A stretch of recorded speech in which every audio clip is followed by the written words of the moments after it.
ደቡብ ጎንደር እዚሁ እብናት ወረዳ በእብናት ወረዳ ገላ መታጠቢያ ተብሎ በሚጠራው ቦታ ውጊያና የደፈጣ ጥቃት ተደርጓል።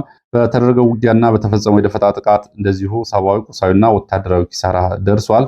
ከእብናት ከተማ በመነሳት ወደ ዋግ ሰቆጣ በሚወስደው ዋናው መንገድ በምትገኘው ቋሊሳ ከተማ ለዘመቻ የወጣው የመከላከያ አድማ ብተና የሚሊሻ ኃይል ወደ እብናት እየተመለሰ ባለበት ሰዓት ነው ውጊያና የደፈጣ ጥቃቱ የተፈጸመው። በዚህ ሰዓት በተፈጸመው ድንገተኛ ጥቃት ጉዳት ደርሷል። ድንገተኛ ጥቃቱን ተከትሎ ለሰዓታት የቆየ ውጊያም እንደተደረገ የዓይን እማኞች ገልጸዋል። በውጊያው የደረሰው ጉዳት አልታወቀም። የወጣው የሚሊሻ የመከላከያና የአድማ ብተና ኃይል ሽፋን እየሰጠ ቁስለኞችና አስከሬኖችን ይዞ ወደ ዋና ካምፑ ወደ እብናት ከተማ ተመልሷል። እብናት ከተመለሰ በኋላም ግን ውጊያው እንደቀጠለ፣ የሌሊት ውጊያዎችና ተኩሶች እንደቀጠሉ መረጃዎች ጠቁመዋል።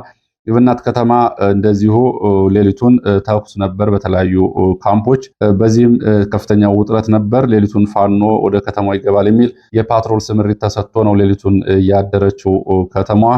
በካምፖች ዙሪያ ነጭ ድንጋይ ተብሎ የሚጠራውና ሁለት ካምፖች ላይ ሌሊቱን ተከታታይ የተኩስ ሩምታ ይሰማ ነበር። ንጋት ላይ ተኩሱ ሙሉ በሙሉ ቆሟል። የደረሰውን ጉዳት ግን በዝርዝር ለማወቅ አልቻልንም ነው ያሉት የዓይን እማኞች። ከዚህ ጋር በተያያዘ ወደ ቋሊሳ ቀጠና ተንቀሳቅሶ የነበረው መከላከያ አድማ ብተናና ሚሊሻ ወደ እብናት ወደ ዋና ማዘዣ ካምፑ ሲመለስ የአርሶ አደሮችን ንብረት ጭኗል፣ አውድሟል። የፋኖ ደጋፊ ናችሁ በሚልም እንደዚሁ ትጥቅ ለማስወረድ እንደዚሁ ዘመቻዎችን አድርጎ ጉዳቶችን አድርሷል። ወደ ሌሎች ቀጠናዎች ወዳሉ መረጃዎች ስንሄድ ወደ ጎጃም ቀጠናዎች የሚወስድን መረጃ ነው የሚያስከትለው። በጎጃም ቀጠናዎች ሰከላና አካባቢው እስከ ምሽቱ 4 ሰዓት ድረስ የቆየ የአየር ጥቃትና የምድር ውጊያ ተደርጓል።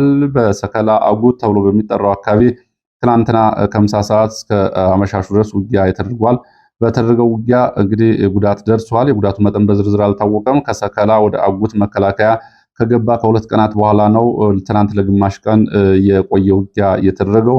በዚህ ውጊያ እንግዲህ የድሮን አሰሳና ቅኝት ሲደረግ ነበር የዋለው። በሁለት ዙር ማለዳና አመሻሹን በድሮን ቅኝቶች ነበሩ። የድሮን ቅኝት ሲደረግ አምሽቷል ያሉት የመረጃ ምንጮች፣ ዘግየት ብሎ ግን የድሮን ጥቃት መፈጸሙን ሰምተናል ነው ያሉት። ሰከላ በተለይ በምሽቱ 4 ሰዓት ላይ በሁለት ጊዜ ተከታታይ የድሮን ጥቃት መፈጸሙ ነው የተረጋገጠው። ፈንድቃ እና ጋርማርታ ተብሎ የሚጠሩ ቦታዎችን የሚያገናኝ ወንዝ ድልድይ ላይ ነው ድሮን ጥቃት የተፈጸመው። በተፈጸመው የድሮን ጥቃት የደረሰ ጉዳት ስለመኖሩና አለመኖሩ የታወቀ ነገር የለም። ጥቃቱ ምሽቱ 4 ሰዓት በሌሊት የተፈጸመ ስለሆነ የደረሰው ጉዳት በዝርዝር አልታወቀም። ከዚህ ባሻገር እንግዲህ አጉት ዙሪያ፣ ደንደና፣ መንታ ደብር ተራራዎች ውጊያ ሲደረግ አምሽቷል። በውጊያውም በአየር ጥቃቱም የደረሱ ጉዳቶች በዝርዝር አልታወቁም። እንግዲህ ዛሬ ዝርዝር መረጃዎች እየተጣሩ መሆኑን ከአካባቢ የወጡ መረጃዎች ጠቁመዋል። በሌላው ወደ ምስራቅ እዛው ምዕራብ ጎጃም በደንበጫ ባለፉት 3 ቀናት ከደንበጫ ከተማ በመነሳት ወደ ገሊላና ዋድ ቀጠና ገብቶ ከፋኖ ጋር እንደዚሁ ለ2 ቀናት ውጊያ ሲያደርግ የነበረው መከላከያ ሚሊሻና አድማ ብተና ዛሬ ከሌሊቱ 9 ሰዓት ጀምሮ ሁሉንም ከተማዎች ገሊላና አካባቢውን፣ ዋድና አካባቢውን ለቆ ወደ ደንበጫ ወደ ዋናው ካምፕ ተመልሷል። ሰሞኑን በእነዚህ አካባቢዎች በነበሩ ውጊያዎች የደረሱ ጉዳቶች በየቀኑ ዘገባ ሪፖርት ሲወጣባቸው ነበር። ወደ ምስራቅ ጎጃም ስንሄድ ቢቸና ቀጠና ከቢቸና እስከ ሸበል በረንታ ድረስ ባሉ የተለያዩ ቦታዎች ወታደራዊ ስምሪት፣ ወታደራዊ እንቅስቃሴ፣ ውጊያዎች እንደነበሩ የመረጃ ምንጮቹ አመላክተዋል። የመንግስት ኃይል ጋር በተደረገ ውጊያ ሰብአዊ፣ ቁሳዊና ወታደራዊ ኪሳራዎች ደርሰዋል። ከሸበል በረንታ ከወረዳው ማለት ነው ወደ ሱሃ ቀበሌ ድረስ ከገባው የአድማ ብተናና የሚሊሻ ኃይል ጋር ውጊያ ተደርጓል። ከመርገጭና የዱሃ የመጣው የመንግስት ኃይል ጋር በሌሊት በተደረገው ውጊያ ጉዳት ደርሷል። በሌሊት በተደረገው ውጊያ የደረሰው ጉዳት አልታወቀም። በሌሊት በመግባት የፋኖ ቀጠናዎችን ለመቆጣጠር ለመክበብ ነበረ ዘመቻ እየተደረገው።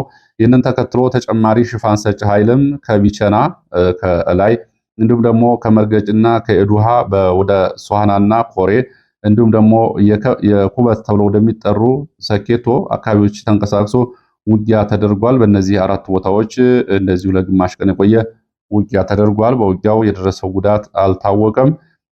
ጉዳቶቹ በዝርዝር እየተጣሩ እንደሆነ ከአካባቢ የወጡ መረጃዎች ያሳያሉ።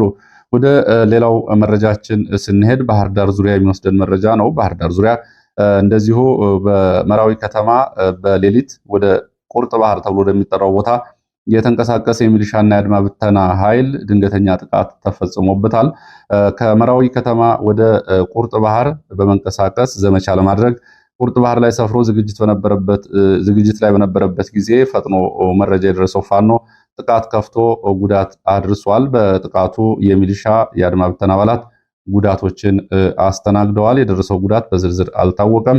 ለሙሉ ቀን ዘመቻ እና ለአሰሳ በሚል የወጣው አድማ ብተናና ሚሊሻ ድንገተኛ ጥቃት ከተፈጸመበት በኋላ ቁርጥ ባህርን ለቆ እንደዚሁ አስክሬንና ቁስለኞችን ይዞ ወደ መራዊ ከተማ ተመልሷል። ጉዳቱ በዝርዝር አልታወቀም። ይሄ ከባህር ዳር 30 ኪሎ ሜትር በማይሞላ ርቀት ውስጥ እየተደረገ ውጊያ ነው። ወደ ጅማ ዞን የሚወስደን መረጃ ላስከትል። በጅማ ዞን በጌራ ወረዳ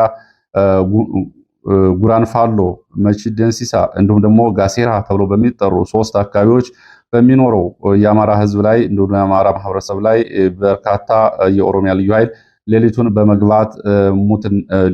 በመግባት ቤት ለቤት ፍተሻ በሚል እንዲሁም ደግሞ የመሳሪያ የተደበቀ መሳሪያ ያላችሁ በሚል አፈሳ እንዲሁም ደግሞ የቤት ለቤት ንብረት ዘረፋ እንዲሁም ደግሞ እስራትና ድብደባ መጠነ ሰፊ ዘመቻዎችን እያደረገ ነው የሚገኘው።